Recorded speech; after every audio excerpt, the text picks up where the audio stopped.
Сәлем достар, сіздермен тағы да мен Android Games каналы. Және де көріп тұрғандарыңыздай қайтадан Slendrina 2 The Keller ойынын ойнайтын боламыз. Slendrina Подвал 2 деген ойын бұның аты. Ең бірінші видеом YouTube-қа салғанда осы ойынды ойнап салғам. Сол кезде мен өте алмаған. Сол 9 минуттық видеода өте алмай қорқып, бұтыма түсіп, бір кітап әрең тауып шығып кеткен болатын. Енді сол қателікті түзеп достар, бүгін өтейік енді, өйткені мен бұның бірінші частін ойнап, бірінші частін өткен болатын. Сол кезде мен кішкене ойнап үйреніп алғам. Ана әйелдің, міне ортада көз жанып тұрған әйелдің көзіне қарамау керек достар, ол біз жек қояды көзімен. Сол үшін ол біздің артымызда пайда болған жағдайда көзіне қарамай резко бұрылып қалу керек. Біз оның бәрін білеміз, кішкене ойынды үйрендім. Енді давайте осыны түзеп көрейік, өтіп көрейік, такенса аяғында не болады екен, 8 кітап тауып, мына аяқтан шыққанда соның бәрін көреміз достар. Кеттік, кішкене даусын жарайық, қорқынышты болу үшін. Көрдіңіздер ме, қол басталғаны қорқынышты. Так, мен қиыншылық таңда дейді, как всегда орташасын таңдаймыз. Любой ойында орташа несін таңдау керек. Сложностын өйткені орташа деген ол ойын қалай болу керек, солай өтеді, орташасына қойып ойнасаңыздар. Так, мына есік өзі ашылу керек қой. Достар, бұл бас жағын бәрін білеміз, өйткені бір рет ойнағам уже. Бұл. Міне карта достар, мен сол кезде картаны алмаған болатын. Енді қазір біліп тұрмын, карта алынады екен, оказывается. Көріп тұрғаныңыздай подвал өте дәу. Бүгін бітем ба білмеймін, енді тырысып көрейік. Главный кітаптар тезірек тауып, мына бір чертовый подвалдан қашайық достар. Көріп тұрғандарыңыздай өте дәу подвал. Так, давайте сол жаққа барып көрейік. Мына екі есік жамық, мына есік ашық. Енді алдында ойнағанда бұл бөлмелерде кітап болмаған, бүгін кілт тұр екен. Дауыс естіп тұрсыздар ма? Мен ғана естіп тұрмайды. Достар, өте қорқынышты ойын, шынымды айтайын. Мен бірінші видеоны көрсеңіздер өте қатты қорыққан болатын.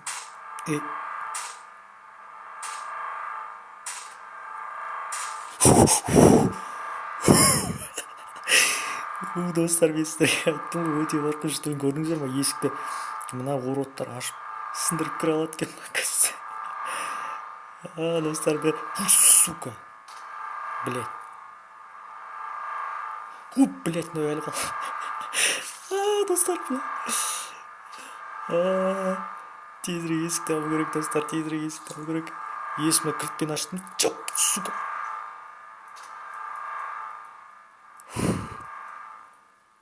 Қазір тағы сындырып берсе, мен жүрегім жарылып қалады достар, отвечай. Қашып құтылған сияқтымыз достар, мен сіздерге айттым ғой, өте қорқынышты ойын, басталмаса бәрі қайтадан басталды. Біріншідегідей паникавать етпей, кішкене дұрыстап ойнауға тырысайық. Блять, сука.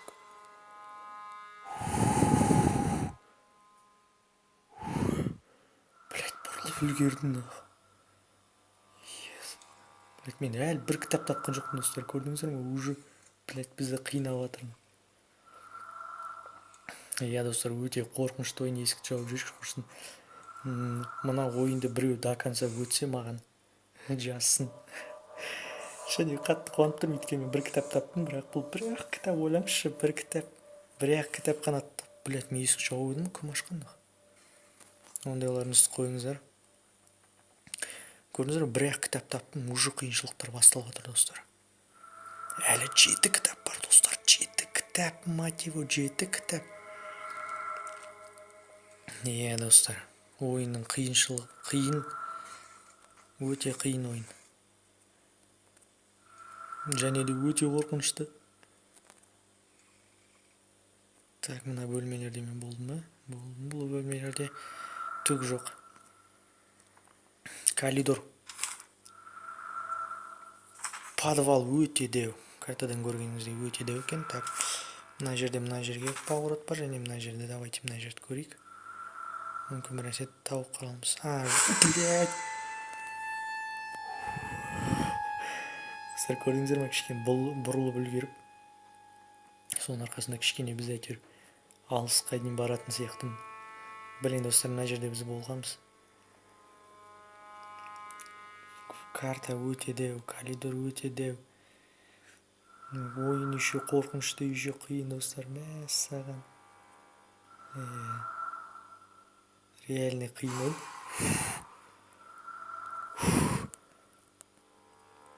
Достар, сіздерге ойын даусын шығарайын. Менімен бірге қорқыңыздар, әйтпесе мен ғана қорқып отпайын. Оппана, кілт таптым есі. Мына тықыр-тықыр еткен дауысты мен ғана естіп тұрған жоқ шығармын. Достар, кілт таптым, білмеймін қай бөлменің кілті екенін, қай есіктің кілті екенін. Блять, біреу келе жатыр ғой деген шығарсыздар.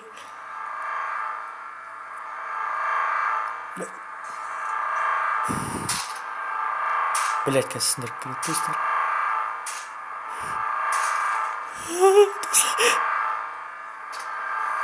Кет нахуй, урод, сука, ебаный. Ох, блин.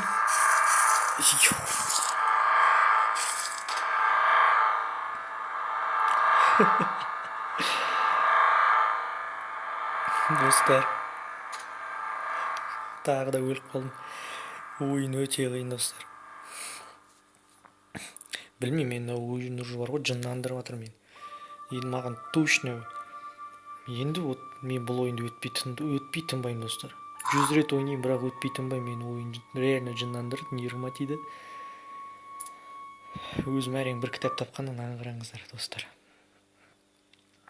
Екі жақтан қыспалап прям маза бермеді.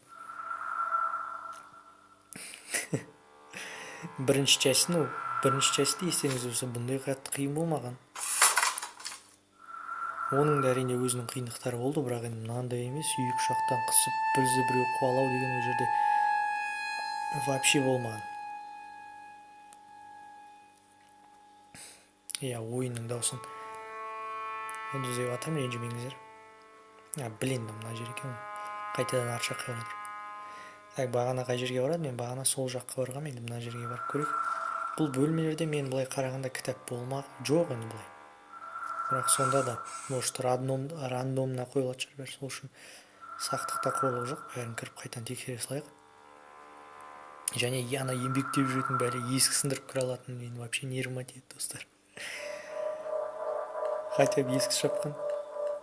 Блять, мен бір нәрсенің дауысын естіп тұрмын уже. Достар, ойын реально қорқынышты. Ең қорқыныштысы еще анау есік сындырып кіре алады, еще біз ары қарай қашамаймыз, осындай бөлмеге қамалып болатынымыз вообще нервыға тиеді по идее. Блять.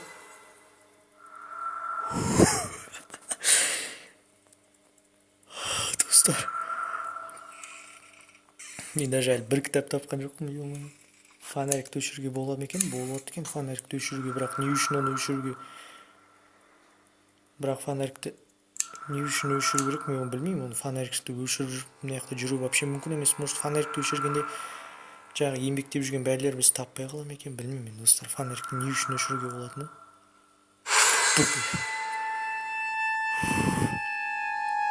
Бұл әйелден қорқынышты әйел әрине, бірақ та өзінің кемшіліктері бар. Бұлай бұрылып басаң түк істей алмайды, бірақ еңбектеп жүретін бәледен мен қайтып құтылатынын білмеймін достар.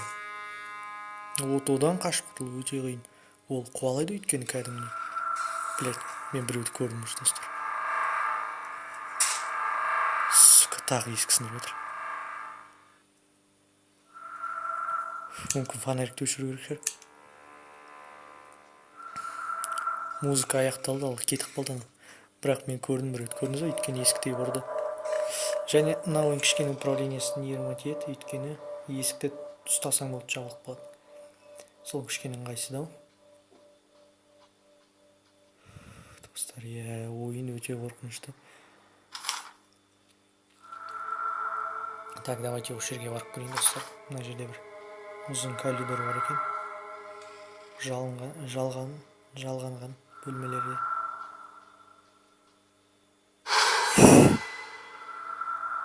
Әйел сен маған қатты қорқынышты емессің. Бұрылып қалсақ ештеңке істей алмайды, әйтеуір соғанда тәуба. Прикиньте, еще ол да қуаласа достар. Мен онда білмеймін бұл ойында. Ешкім өте алмайтын еді деп ойлаймын. Кітап. Кітап. Және де қазір қараңыздар, мен бұл кітапты оңай алып кете алмаймын, өйткені мені қазір тағы қыспақ қалады. Және де ең қорқынышты достар, біз далада емес.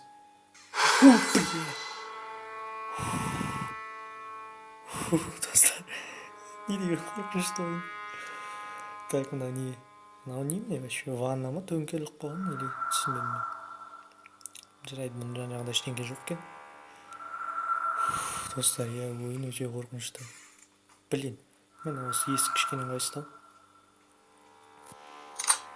Так, мына есік жабық, мен әлі кілт тапқан жоқпын. Қорқ. Блять, бірінші даусын естідім мен, достар. Пока дем алып тұрғанда картаны көріп алайық. Так, біз мына коридордан былай келдік. Иә, екі есік жабық болды. Енді маған мына жерге бару керек, достар. Так. Жоқ, бізге мына жерге бару керек. Иә, достар, осы жерге барып көрейін. Тек қана еңбектеген бәле мені оламаса екен, достар. Тек қана ол емес.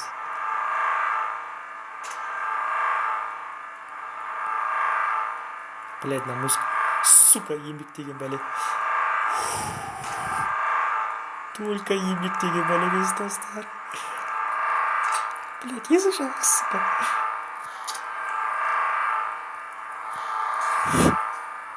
Сындырма, сука, сындырып көретін өгіз. Кітап. Екі кітап, достар. Және де сындырып кірген жоқ.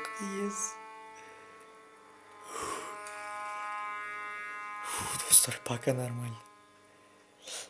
Ана яқта жабық есіктер болды, еще соны ашқым келіп тұр. Так, енді біз мына коридорда мына жерге барайық. Иә, осы жерге барып көрейік. Әзірше екі кітап. Бірақ әлі 6 кітап бар, достар. Мені бұл қатты қуанып тұрған жоқ, негізі әлі 6 кітап бар екен. Хоппа, кес! Және де қараңыздар, қазір ана әйел тұрады. Мүмкін фонарикті өшіріп бұрылу керек шығар. Иә, фонарикті өшіріп бұрылу едім, қараңыздар, ешкім жоқ.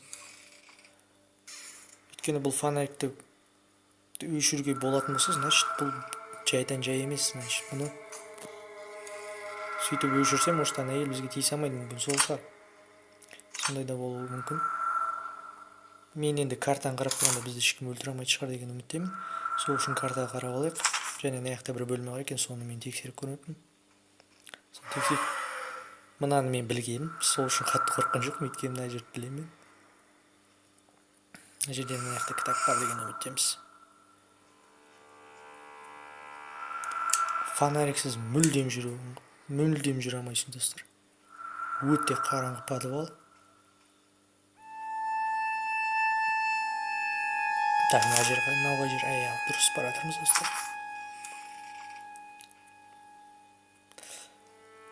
Есік жауып қойып құрсын. Бәле жаладан аулақ. Есіктерді жауып жүрейік. Так, достар, біз қаяқтамыз? Ой, блин, фонарик көшіп сапты. Біз подвалдың аяқ жағына келіп қалды. Әзірге бәрі тыныш, достар, мені. Ана әйелінде шықпағанда көп болды. Мені что-то бұл қатты қуанып тұрған жоқ, негізі.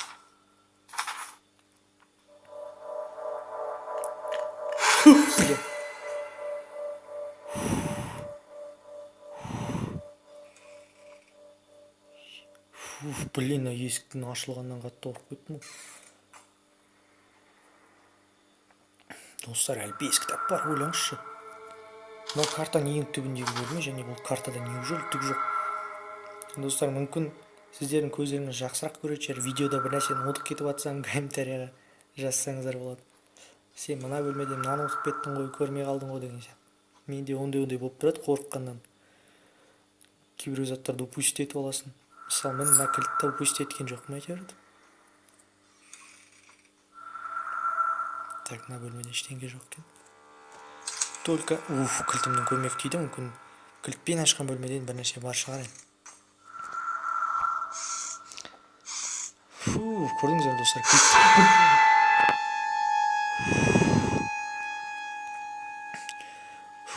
Достар. Көрдіңіздер ме, ана жақта кілтпен ашсаңыздар да кейде кілттің көмегі тимей қалып жатады. Өйткені бұл бірінші шешін ойнағанда сондай болған. Так, мен картаны ана шетіне барып көрдім, және де мен мына жерге көп бармаппын. Соны бүгін исправить етіп сол жерге барайық, достар. Еще бірінші шешінде не жаңа айтып кеткен. Мынаны тістің дауысы ма, біресе дауысын естідім мен. Достар, жаңа ана ел бізді өзіне қаратай тартады, сол қорқынышты. Бірінші шешінде сол айтайын деген. Бізді ешкім қуаламайтын, ең күшті сол болатын, ешкім қуаламайтын. Ал мына ойында бізді кәдімгідей қуалайды, достар, ескі сындырып кіреді. Не деген бассыздық бұл. Сонысымен бұл ойын өте қорқынышты, ескі сындырып кіріп бізді кәдімгідей қуалайтын, және кітаптарды табу біледі.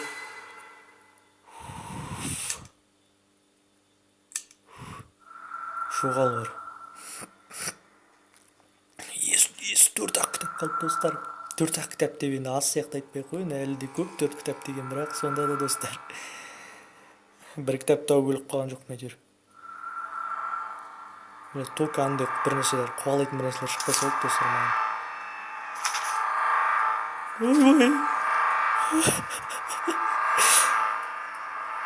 Апа артымызда қалап келе жатыр, достар. Мен өзім енді күшті ойнап келе жатқанда қараңыздаршы. Тағы да шатасатын болдым. Только есі сындырып көрме. Апа, пожалуйста, қойыңызшы. Апа. Апа кетіпті, достар. Ой,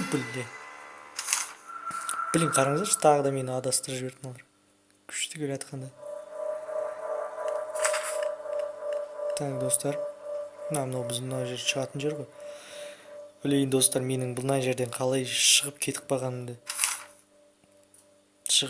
қалатынымды білсеңіздер ғой. Қалай мен мына жерден шығып кетіп қалғым келеді, достар.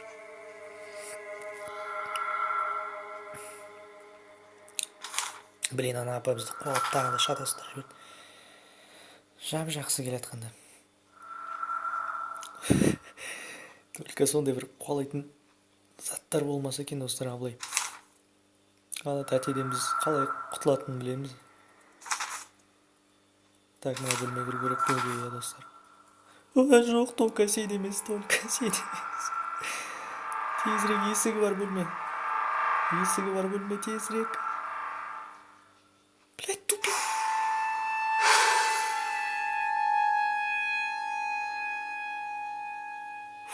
Достар, біз ана қашыл. Қолаған оңбағаннан қашып құтылған сияқтымыз. Шол кішкене оңайрақ қашып құтылдық қой. Неужели біз олай оңай қашып кеттік, одан айтпаса есік сындырып кіріп жүреді алды. Блин, достар, 4-ақ кітап қалды, және де мен өте шатасып жүрмін. Мына жерлерде болыппын, көрдіңіздер ме? Шкафты ашып көргем.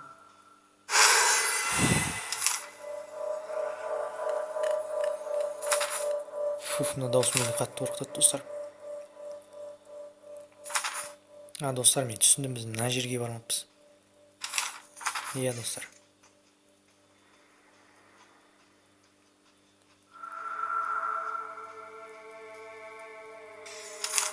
Жоқ, бұл жер емес.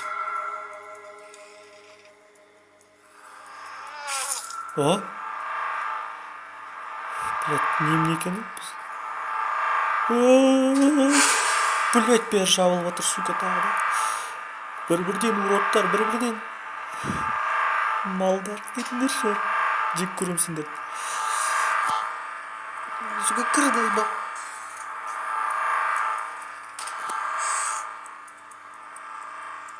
Блядь. Дауысын естіп тұрсыздар ма? Чық деп еңбектеп жүр.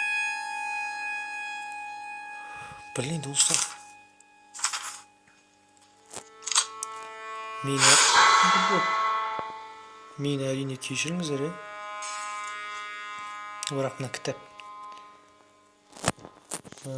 кітаптарды мен реально таба алмай жатырмын, жабық есіктері бар. Мына жерде кілттері бар шығар, может кілттер жоқ. Реально шатастырады кішкене. Блядь. Мына апашкадан адайыншы. Апатай, блядь, жүгіріп кәдімгі. Апатай қойыңыз. Сіздің жасыңызда жүгіруге болмайды, балалармен қаласпақ ойнап болмайды сізге. Жасыңыз кеп қалды ғой.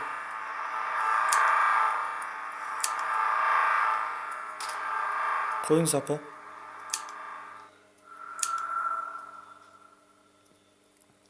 Мені поход тамақ ішуге оңбаған деп шақырайын деп ұстап алса үйге кіргізейін деп қалап жүр ғой деймін апашкамыз. Так, достар. Так, ортаңғы бөлмелерде біз көп болмаппыз, сол жерге барып көрейін. Ой, мына апа әлі кетпепті ғой, твою мать. Апа, қойыңыз, есікті сындырмаңыз.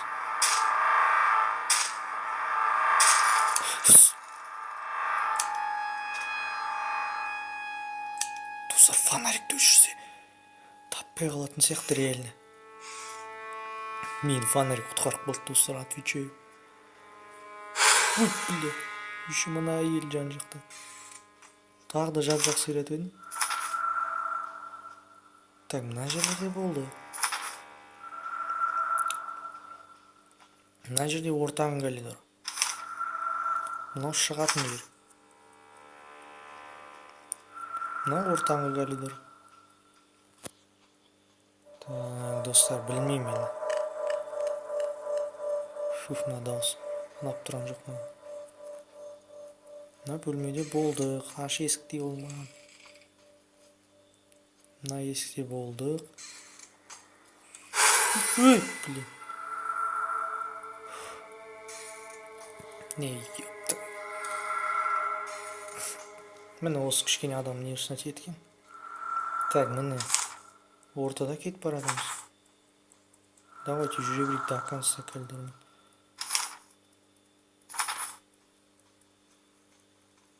Мына шкафчиктерде может тұрған шығар бірнеше, мен көрмей өтіп жатқан. Міне, блин, кілт.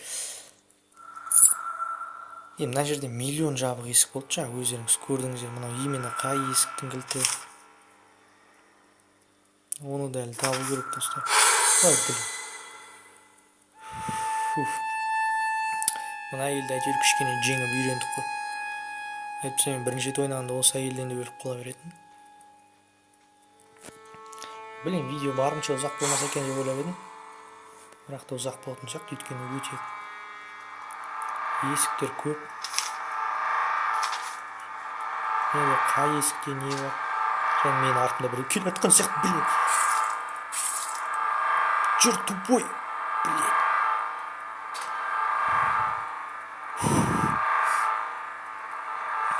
Ой, блядь, мыналар бәрі мені іздеп жүрген ғой кәдімгідей. Уже коридорда жүр екен ғой. Так, достар, мен бір нәрсені тексеріп көрейін қазір. Фонарикті өшірсек. Блядь, жоқ. По-любому тауып алады екен, достар. Блядь, еще ана жақта анау тұр. Бұлар азық кітап қалған біліп тұр да біз. Блядь.